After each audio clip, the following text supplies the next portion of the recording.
Assalamualaikum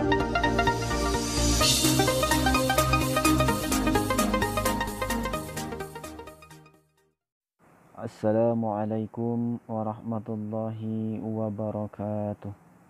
Alhamdulillah, puji dan syukur kita ucapkan kepada Allah Subhanahu wa taala. Salawat dan salam kita limpahkan pahalanya kepada baginda Rasul Muhammad sallallahu alaihi wasallam. Bapak-bapak, saudara-saudara, para pendengar dimanapun berada. Pada kesempatan kali ini,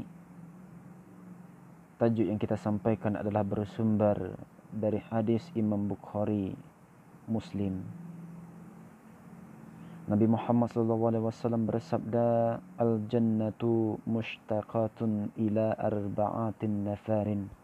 Bahwasanya surga itu merindukan 4 golongan dari kalangan manusia. Yang selama ini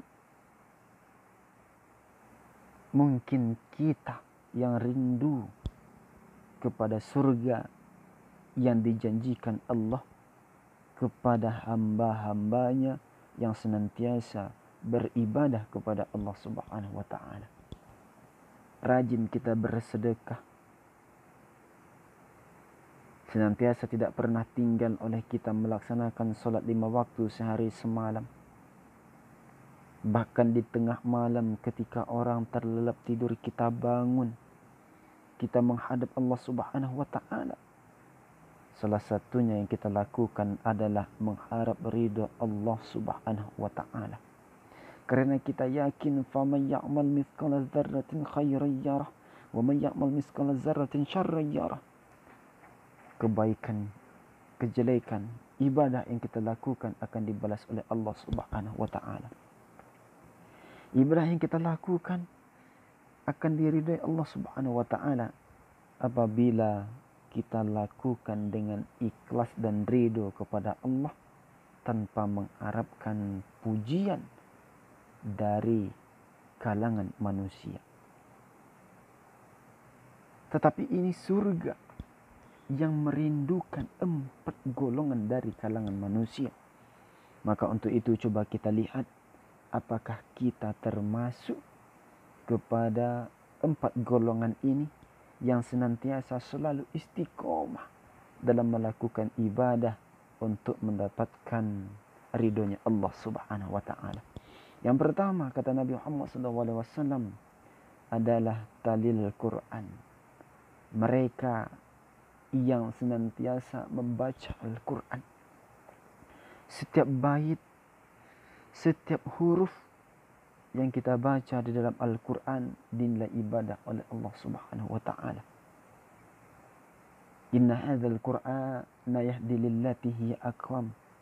Al-Quran itu sendiri memberikan petunjuk ke jalan yang lurus bagi siapa yang tidak hanya membaca tetapi mengerti terhadap arti dan makna dari ayat Al-Quran yang dibaca. Maka Al-Quran itu yang pertama merindukan orang yang senantiasa membaca Al-Quran. Yang kedua adalah wahafizul lisan, menjaga lisannya, membebaskan lisannya dari menjelek-jelekkan orang, mempergunjingkan orang. Jangan sampai kita itu mengibah, menfitnah dan namimah. Al-fitnatu asyaddu minal qatl, kata Allah. Bahwasanya fitnah itu lebih kejam daripada membunuh. Kemudian yang ketiga adalah wa mut'imil ji'an, memberi makan orang-orang yang lapar.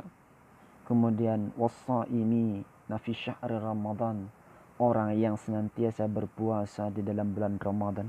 Pada hari ini kita berpuasa, setidaknya kita lakukan talil Quran, membaca Al-Quran. Kita jaga lisan, wa mut'imil ji'an, dan memberi makan orang-orang yang lapar. Mudah-mudahan apa yang kita lakukan merupakan kita termasuk golongan orang-orang yang dirindukan oleh surga, sebagaimana sabda Nabi yang telah kita bacakan tadi. Mudah-mudahan apa yang kita sampaikan ini bermanfaat, terutama kepada diri saya sendiri yang menyampaikan. Wabillahi taufiq wal hidayah.